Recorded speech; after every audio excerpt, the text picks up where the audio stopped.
Со пред малку ви најавив, на мое големо задоволство ни гостува градоначалникот на општина Радовиш, господинот Сашко Николов, по повод актуелните проекти кои се реализираат и се во тек во оваа општина. Секако, она заедничка нишка, кога е во прашање детската недела, тој е еден од градоначалниците кои инвестираат за подобрување на условите за едукација и образование на учениците, со тоа што инвестира во училиштата. И во рамки на оваа детска недела, Сојузот за грижи во воспитување на деца на ниво на Македонија гостува токму и во оваа општина. Но да почнеме од почеток. Најнапред, добро утро и добре дојдовте во почнува денутринската програма. Добро утро и добро ве најдов. Јас би почнала од оној капитален проект кој би требало да се реализира во оваа општина, а кој најавува нови вработувања, кога доколку се реализира она како што би требало и како што најавувате, тоа е изградбата на индустријската зона. Што се опфаќа проектот? Па вака, на наше задоволство, на задоволство на граѓаните, веќе отпочнавме со реализација на проектот Технолошко-индустријска развојна зона во Радовиш. Благодарение на владата на Република Македонија, еве ние сме една од условно речено привилегираните општини во кои што се гради Технолошко-индустријска развојна зона. Активностите на терен веќе се во некоја напредна фаза, фирмата изведувач веќе ја гради инфраструктурата и очекуваме веќе со наше ангажирање, со ангажирање на сите тие министри кои што се задолжени за привлекување на странски инвестиции, со целосна подршка на владата и на премиерот, еве 2015 година конечно да ја имаме и првата инвестиција, односно изградбата, односно отпочнувањето на градбата на прва фабрика во оваа технолошко-индустријска развојна зона, која што впрочем значи и посветла иднина на градот Радовиш и на граѓаните на Радовиш. Имате ли активности за подобрување на инфраструктурата?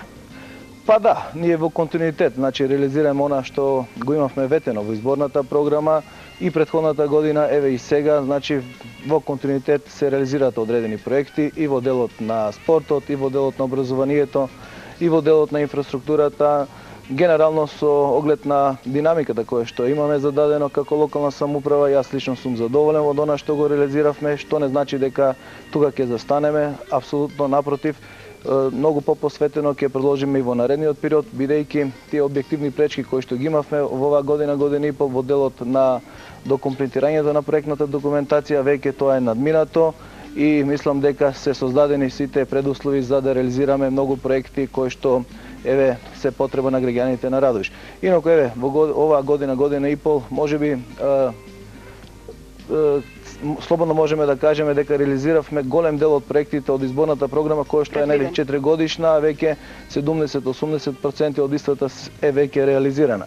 Како што кажав, еве во спортот се реализирани доста проекти, во делот на инфраструктурата за спорт создадени и изградени повеќе мултифункционални игралишта и во градот и во населените места. Паралелно на тоа, во соработка со одредени владени институции, како што се Агенција за млади и спорт и Министерството за образование, изградивме и уште две мултифункционални игралишта. Генерално инвестираме и во инфраструктурата.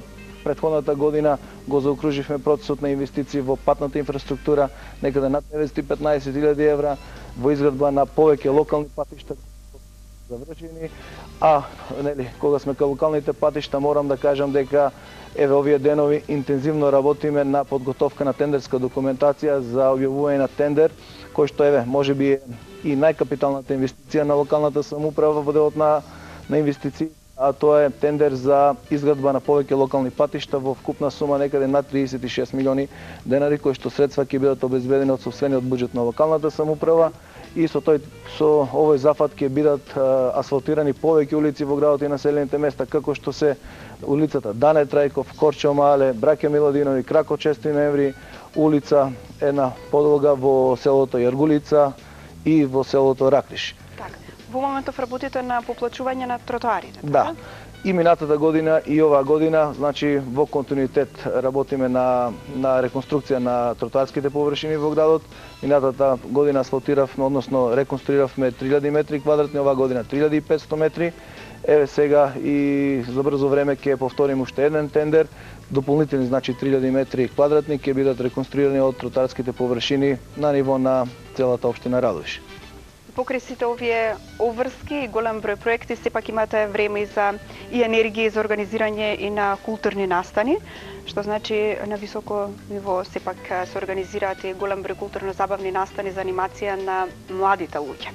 Ајде да споменеме дел од оние Па да, се трудиме. Генерално, значи, во текот на целата година на граѓаните да и понудиме настани кои што ќе бидат интересни и ќе го привлечат вниманието и впрочем и тоа се случува. Значи сите настани кои што се организираат во склопот на Центарот за култура и со подршка на општината апсолутно го привлекуваат вниманието на радовишката јавност и сите тие настани се максимално посетени. Но, како да кажам, кулминацијата на случувањата во делот на организирањето на настани и манифестации се негде во август и сега во октомври месец. Во август месец имаме традиционалната манифестација, односно честувањето и празнувањето на нашиот празник Свети Спасо Радовишки, кој што го празнуваме и честуваме на доста достојно ниво, како што заслужува и овој наш светител и заштитник. А сега за неколку дена, односно во текот на наредниот викенд, 17, 18 и 19, конечно таа традиција која што му фалеше на градот Радовиш во делот на промовирање на традиционалните специјалитети својствени исклучиво за Радовиш, самунот и татлијата, конечно веќе прерасна во традиција. Минатата година беше за прв пат организирана, оваа година со силна поддршка и на општината, но и на сите граѓани на општина Радовиш, морам да кажам. Оваа година манифестацијата ќе ја организираме во 3 дена, односно ќе биде тродневна манифестација, почнувајќи од петокот, саботата и неделата. Ќе понудиме интересна културно-забавна програма во делот на настапот на сите тие музички звезди кои што ќе бидат во скопот на манифестацијата, но главниот повод и сите тие посетители и гости кои што ќе бидат во Радовиш секако ќе имаат прилика да вкусат од овие наши навистина превкусни и традиционални специјалитети самунот и татлијата. Така, оние што пробаа минатата година, верувам дека нема да се двоумат и оваа година да го посетат Радовиш, кој секојдневно го менува ликот. Навистина ме радува што е така во позитивна смисла, нели? И кога веќе 70% од проектите сте ги реализирале, кои се вашите идни планови, што е следно? Кои се вашите амбиции? Како што кажав, значи ние со несмален интензитет ќе продолжиме да реализираме пред се проекти во инфраструктурата. Имаме значи одредени ветувања во делот на создавањето на основни услови за екзистирање и за живот во населените места пред се. И тука можеби најголемата енергија и најголемата наша посветеност беше во подготвување на таа комплексна документација која што ја бара одреден стандард на Светската банка во делот на докомплетирање на проектната документација за реализирање на проектите во делот на изградбата на канализационите системи во селото Војславци, Калугерица, Каши Мале, како и Урбан блок 9 во градот Радовиш. Како општина, значи, минатата година силен акцент ставивме на докомплетирање на оваа проектна документација. Веќе сме во завршна фаза, во текот на наредната недела ќе излеземе со одобрение за градење и очекуваме 2015, онака како што е и договорот со Министерството за транспорт и врски, и да го реализираме и овој навистина капитален проект во делот на изградба на канализационите мрежи, некаде над €1.000.000 инвестиција со која што мислам дека во голема мера ќе го подобриме животот на граѓаните во овие неколку населени места. Јас само ќе ви посакам да бидете успешни понатаму како што сте досега и ви благодарам што утре допатувавте од Радовиш да бидете дел од почнува ден. Задоволството беше мое. Ви благодарам и на вас на поканата. Благодарам уште